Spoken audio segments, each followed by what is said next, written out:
Welcome to the Get Back, music work talk in Central Texas, Fridays at 1 p.m. Brought to you by the Austin Federation of Musicians and with the Unemployment Compensation Advisory Committee. The Unemployment Compensation Advisory Committee are members of the Austin Federation of Musicians, Local 433 of the American Federation of Musicians, aka the Musicians Union.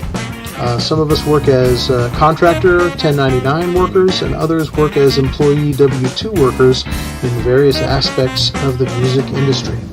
The goal of this session is to share our experiences, including trials and tribulations related to the Texas Workforce Commission, or TWC, with other musicians in the state of Texas to aid in navigating the TWC application process. We are not experts in unemployment assistance. We are musicians.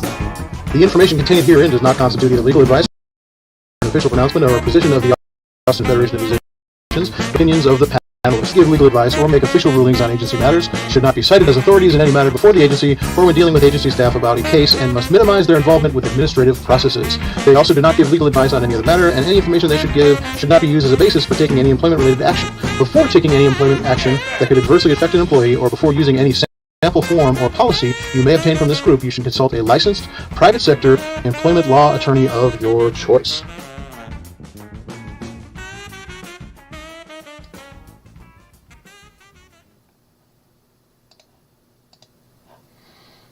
All right, welcome to the Get Back.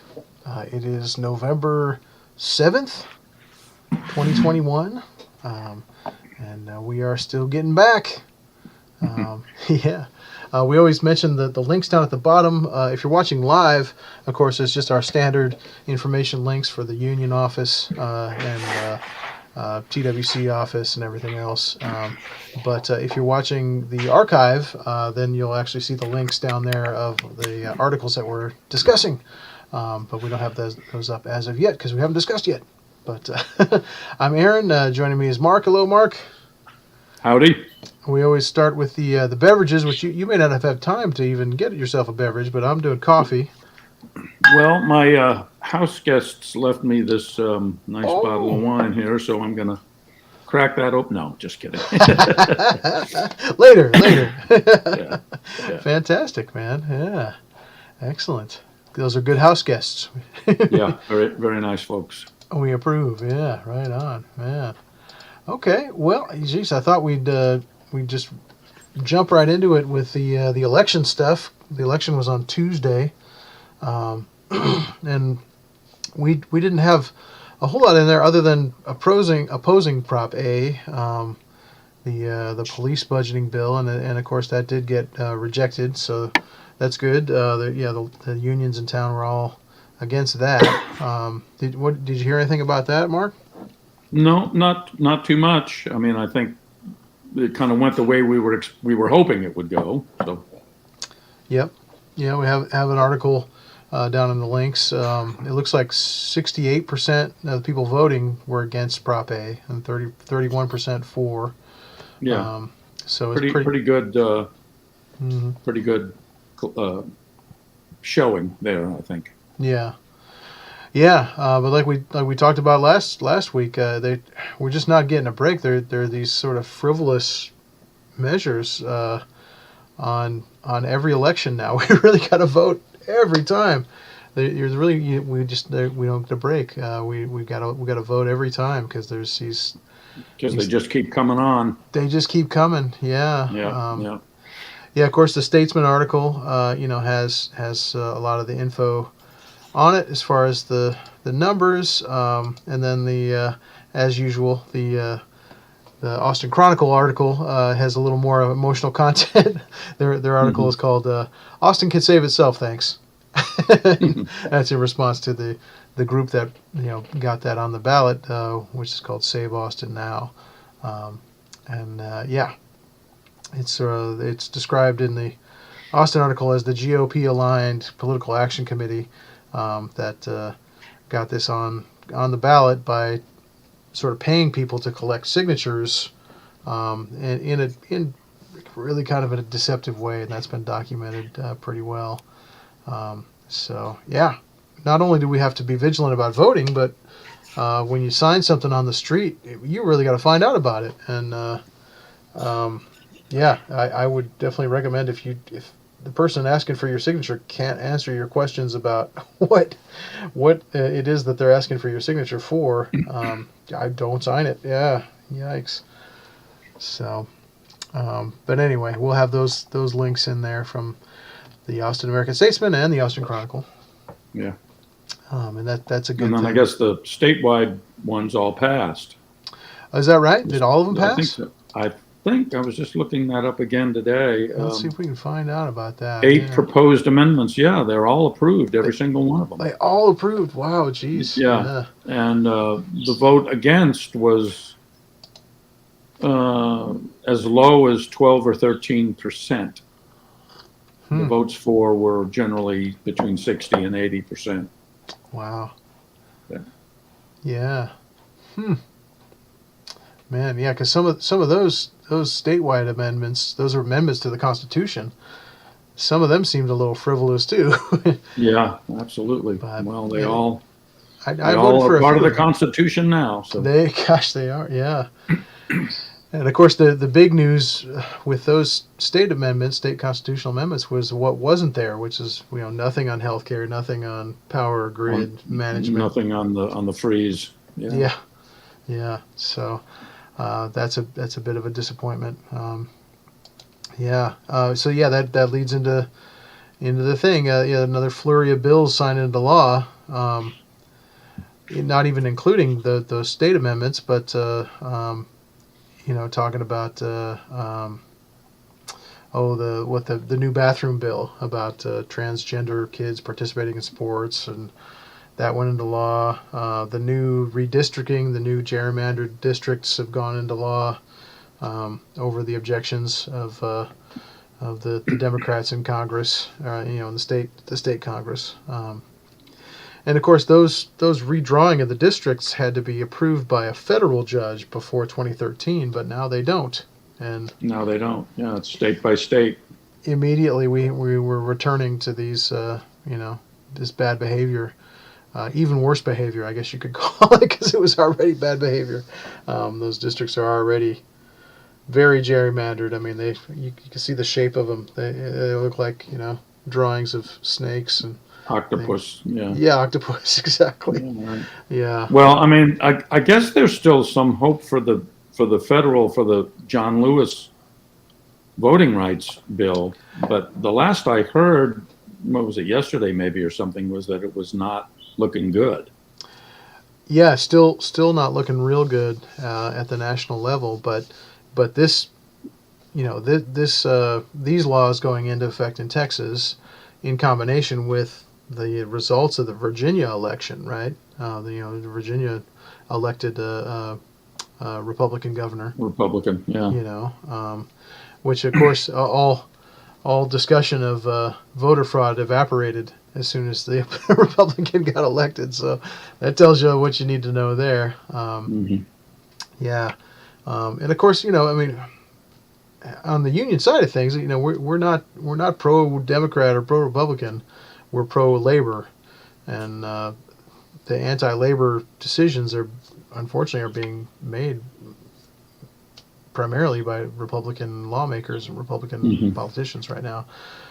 So yeah, we're not what's the word? We're apolitical as far as the union is concerned, but yeah, that's where we are right now.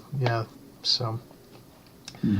We're hoping though that exactly that, right, that you mentioned, the John Lewis Voting Act is part of it, and then there's the larger act that what's it called? Let the People Vote Act. That's encompasses that, and even bigger, voting sort of restrictions on voting restrictions is what it is, right?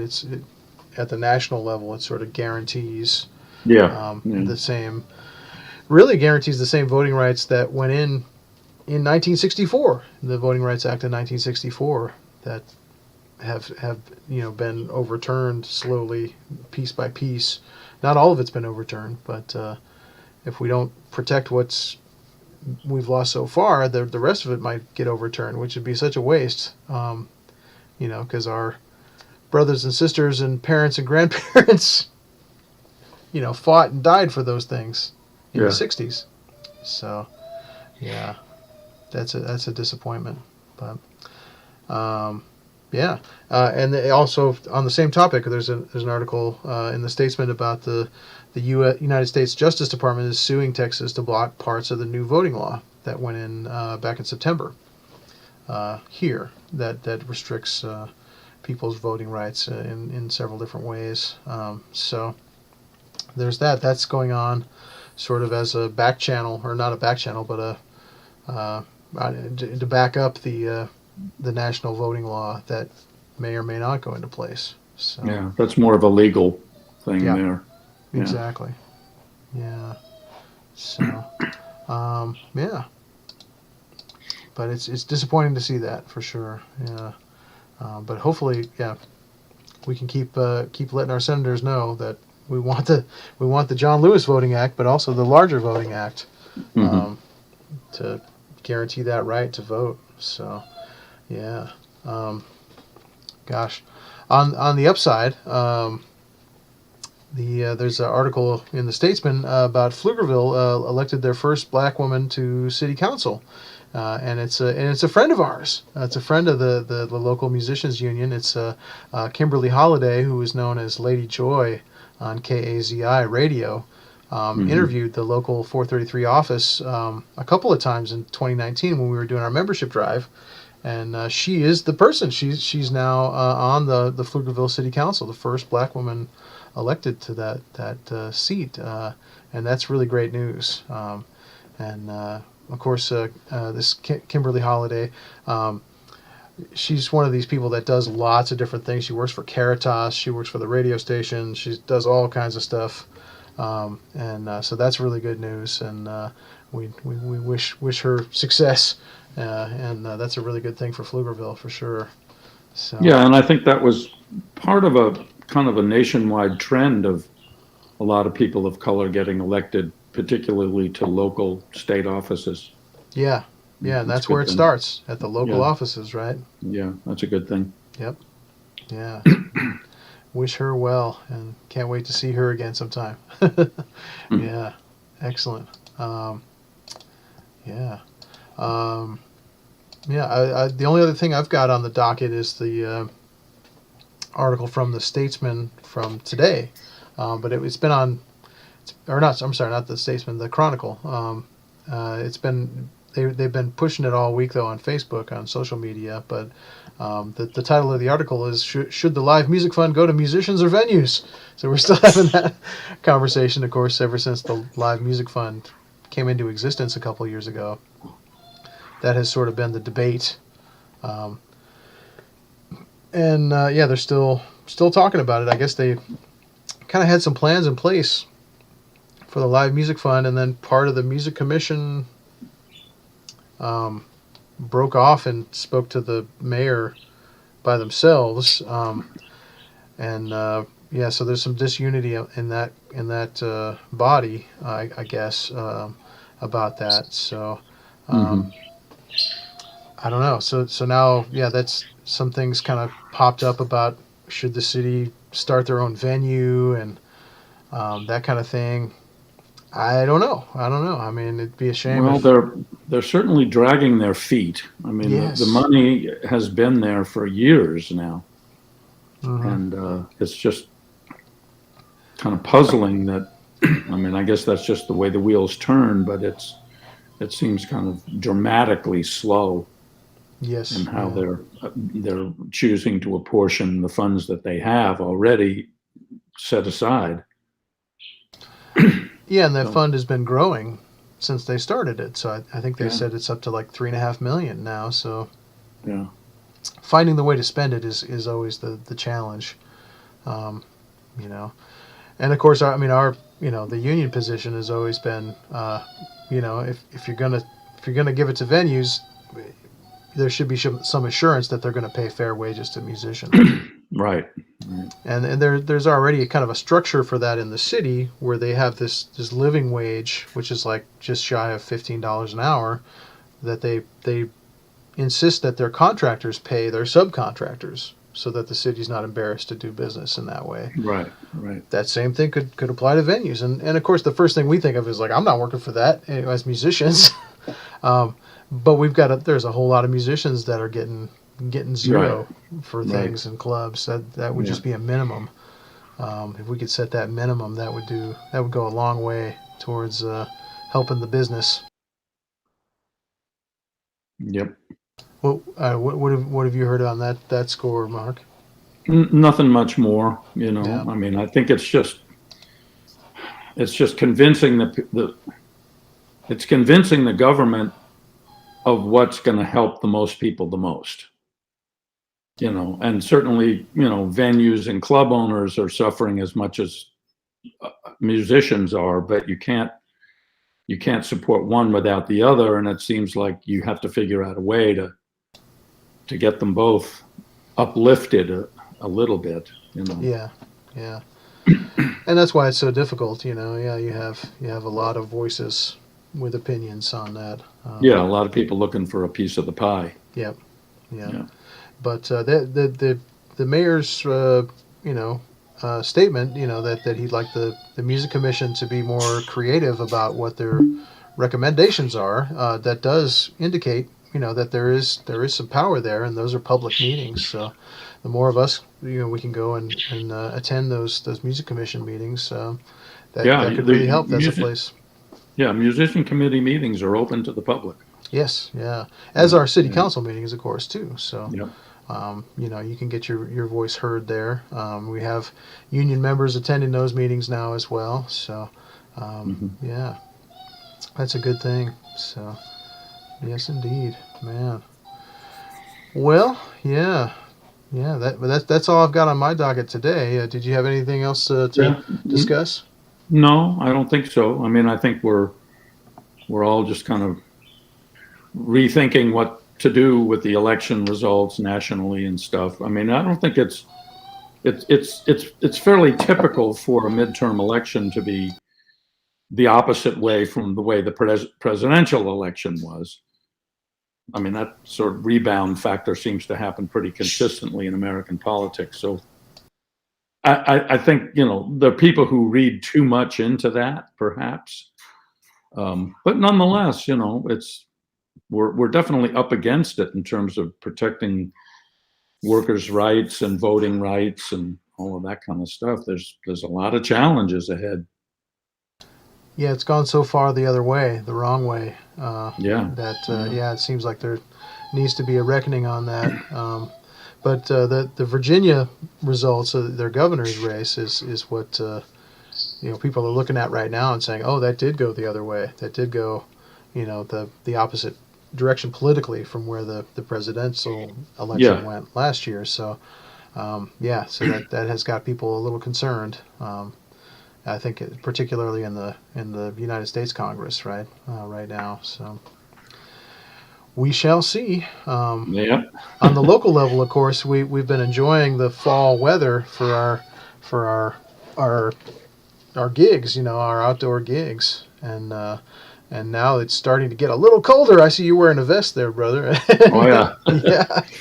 I've got outdoor gigs this weekend as well. Oh, you do? Oh, wow. We're gonna be putting on them long johns, baby, because we want to keep working. But putting on the gloves with no fingers. Right? Oh yeah, you got those? Yeah, where the saxophone. Yeah. You know what I'm talking about.